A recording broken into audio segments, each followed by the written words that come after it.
Assalamu alaikum wa rahmatullahi wa barakatuh. Que la paix, la miséricorde et les bénédictions d'Allah soient sur vous. Bienvenue sur Tariq an-Nour, la voie de la lumière. Aujourd'hui, nous allons explorer une question puissante, chargée d'émotions et d'histoire.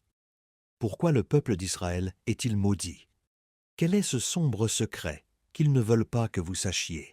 Ce n'est pas une vidéo contre un peuple ou une origine, mais un rappel spirituel, une réflexion profonde sur les leçons qu'Allah a placées dans le récit des enfants d'Israël. Un message pour nos âmes, pour comprendre l'erreur, la guidance et la miséricorde d'Allah. Partie 1. Un peuple élu. Mais pourquoi? Ils ont vu des choses que l'œil humain ne peut oublier. Ils ont marché entre deux murailles d'eau, debout comme des géants liquides, fendant la mer comme si elle avait été créée pour eux. Ils ont entendu les paroles d'un prophète, claires, précises, portées par la voix de celui que Dieu avait choisi. Ils ont mangé la manne tombée du ciel. Ils ont bu de l'eau jaillie d'une pierre. Le ciel les couvrait, la terre les portait. Et pourtant, qu'est-ce qu'un peuple fait du miracle lorsqu'il devient quotidien? Quand le merveilleux devient banal, le cœur s'endort. Le Coran les interpelle avec une douceur sévère. Ô enfants d'Israël, rappelez-vous mon bienfait dont je vous ai comblé, et soyez fidèles à mon alliance. Je serai fidèle à la vôtre. Sourate Al-Baqarah, verset 40. Le rappel n'est pas un reproche. C'est une main tendue vers la mémoire. Allah les avait choisis, non pour les flatter, mais pour les mettre à l'épreuve de la vérité. Le choix divin n'est jamais un privilège sans responsabilité. Et toi, quand tu reçois sans demander, quand tu ouvres les yeux et que la paix est là sans que tu l'aies méritée, que fais-tu de cette faveur silencieuse? La gratitude s'efface-t-elle dans la routine de l'abondance? Ou bien la foi se ravive-t-elle dans le souvenir que tout ce que tu possèdes, tu l'as reçu? Peut-être que la vraie épreuve, ce n'est pas l'absence, mais l'abondance. Partie 2. La trahison du pacte. Le pacte avait été scellé, non pas sur du papier, mais sur des cœurs. Un engagement entre le Créateur et ceux qu'il avait choisis. Il leur avait donné la Torah, une lumière, un flambeau de justice, une loi droite, et avec elle, le privilège immense de représenter la vérité. Mais ils ont pris ce qui était pur et l'ont tordu. Altération, désobéissance, violence contre leur propre prophète. Leurs mains ont écrit ce que leur cœur avait effacé. Et quand on les rappelait à Dieu, ils répondaient, presque avec orgueil, « Nos cœurs sont voilés ». Le Coran répond, ferme et limpide. Mais Allah les a maudits à cause de leur mécréance. Leur foi est donc faible. Sourate An-Nisa, verset 155. Un autre verset vient alourdir le silence. Ils ont rompu leur engagement. Nous les avons maudits et endurci leur cœur. Sourate Al-Maïda, verset 13. Il n'y a pas eu de tonnerre, pas de châtiment flamboyant. Le pire des châtiments, c'était l'endurcissement du cœur.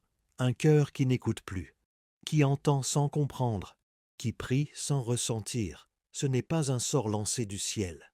C'est une conséquence lente, silencieuse, terrifiante. Chaque refus de la vérité, chaque compromis avec le péché, chaque rappel ignoré, c'est une pierre ajoutée au mur du cœur. Et toi, qu'est-ce qui endurcit ton cœur aujourd'hui? Un désir que tu refuses d'abandonner? Une prière que tu repousses? Un rappel que tu balaies d'un plus tard? Le cœur se durcit rarement d'un coup. Il meurt à petit feu. Partie 3. La leçon pour cette Oumma. Ce n'est pas leur histoire, c'est la nôtre. Ce n'est pas un peuple qu'on blâme, c'est une Oumma qu'on alerte. Les enfants d'Israël n'étaient ni pires ni meilleurs. Ils étaient des humains, comme nous. Aimés, choisis, mis à l'épreuve, puis égarés. Et le prophète, avec une précision presque prophétique, avait prévenu. N'êtes-vous pas en train de suivre pas à pas les mêmes erreurs que ceux d'avant vous? Hadith authentique, rapporté par Bukhari et Muslim. C'est une question, oui, mais c'est surtout un cri d'alarme. Ils avaient des savants, mais les cœurs étaient secs. Ils possédaient les livres, mais en faisaient un jeu de mots, un champ de débat, pas un guide. Ils ont troqué l'exigence de la vérité pour le confort de l'illusion. Et aujourd'hui, regarde autour de toi, regarde en toi, quand la prière devient un acte expédié, quand le Coran trône dans le salon, mais dort dans nos vies, quand les likes remplacent la recherche de l'agrément d'Allah, quand nos enfants connaissent les noms des stars, mais ignorent les noms des prophètes. Ne sommes-nous pas, doucement, en train de refaire le même chemin, mais à l'envers, là où eux ont chuté après avoir été élevés? Nous chutons sans même avoir grimpé. Cette histoire ne parle pas du passé. Elle nous parle de ce que nous sommes en train de devenir. Et si on écoutait avant que le rappel ne devienne regret? Partie 4. La miséricorde d'Allah reste ouverte. Il aurait pu refermer le livre. Il aurait pu fermer à jamais la porte de sa miséricorde. Mais Allah ne se lasse jamais d'accueillir. Même à ceux qui ont trahi encore, et recommencé, il laisse une issue, une lumière au bout de l'oubli, un pont tendu, même vers ceux qui ont brûlé les anciens. Le Coran le dit, avec une précision douce. Ceux à qui nous avons donné le livre le lisent comme il se doit. Ceux-là y croient. Et quiconque n'y croit pas, ceux-là sont les perdants. Sourate Al-Baqarah, verset 121. Lis-le comme il se doit, pas seulement avec la langue, mais avec la poitrine, avec l'intention, avec le retour, avec le regret. Car Allah, même dans la rigueur, reste Ar-Rahman, celui dont la miséricorde englobe toutes les fautes, si le cœur est sincère. Non, la malédiction n'est pas éternelle.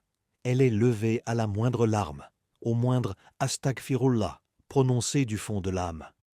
Il a ouvert la porte non à un peuple, mais à tous les peuples. Pas à une génération, mais à toutes celles qui acceptent de revenir. Et toi, dis-moi, si ceux qui ont vu la mer se fendre ont fini par être maudits pour avoir oublié, qu'en est-il de toi? Toi qui n'as reçu que le rappel et qui le fais taire. Parfois, il ne te manque pas un miracle, il te manque juste un sursaut, un seul. Partie 5. Histoire inspirante. Le peuple puni et sauvé. Imagine, tu confies ta communauté à ton frère. Tu pars pour recevoir les paroles sacrées. Tu t'élèves vers la lumière, vers la révélation. Et quand tu reviens, ton peuple s'est prosterné devant un veau en or. Oui, c'est arrivé. Et pas à un peuple perdu dans l'obscurité, mais à ceux qui venaient y de voir la mer s'ouvrir. Ils dirent, sans trembler, « Voici votre Dieu et le Dieu de Moïse. » Sourate Taha, verset 88. Quel effondrement! Quelle trahison! Et pourtant, Moussa, paix sur lui, n'a pas maudit son peuple. Il a supplié, crié, prié, espéré. Et Allah, dans sa justice, a puni. Mais dans sa miséricorde, il a laissé une échappée, un passage pour revenir. Puis, nous vous avons pardonné après cela, afin que vous soyez reconnaissants. Sourate Al-Baqarah, verset 52. La chute n'a jamais été une fatalité.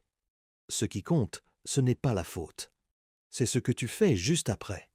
Certains parmi eux ont pleuré, se sont repentis, et Allah les a accueillis, pas parce qu'ils méritaient, mais parce qu'il aime ceux qui reviennent. Alors, la vraie question n'est pas « Pourquoi ont-ils été maudits ?» mais bien celle-ci. Quelles erreurs les y ont menés? Et est-ce que moi, aujourd'hui, je les reproduis? Est-ce que j'adore un veau moderne? Est-ce que j'ai remplacé Allah par mes désirs, mon image, ma réussite, mon confort? Le veau d'or n'a pas disparu. Il a juste changé de forme. Frères et sœurs, ce sujet n'est pas un jugement. C'est un miroir pour nos âmes. Le peuple d'Israël est une leçon pour chaque génération, y compris la nôtre. Et nous t'avons révélé le livre avec la vérité, confirmant les écritures précédentes et dominant sur elles. Sourate Al-Maïda, verset 48. Ne soyons pas ceux qui répètent les mêmes fautes. Ne soyons pas ceux dont les cœurs se ferment, alors que la lumière d'Allah est si proche. Toi qui m'écoutes, quand as-tu pleuré la dernière fois en pensant à ton lien avec Allah? Quand as-tu ressenti que ta foi est vivante ou en train de mourir doucement? Reviens, avant que ton cœur ne s'endurcisse, avant que ton âme ne se perde dans l'insouciance. Assalam alaykum wa rahmatullahi wa barakatuh. Puisse Allah guider nos cœurs, purifier nos intentions et faire de nous une communauté aimée de lui. N'oublie pas de t'abonner à Tariq An-Nour. Ici, nous marchons ensemble, sur la voie de la lumière.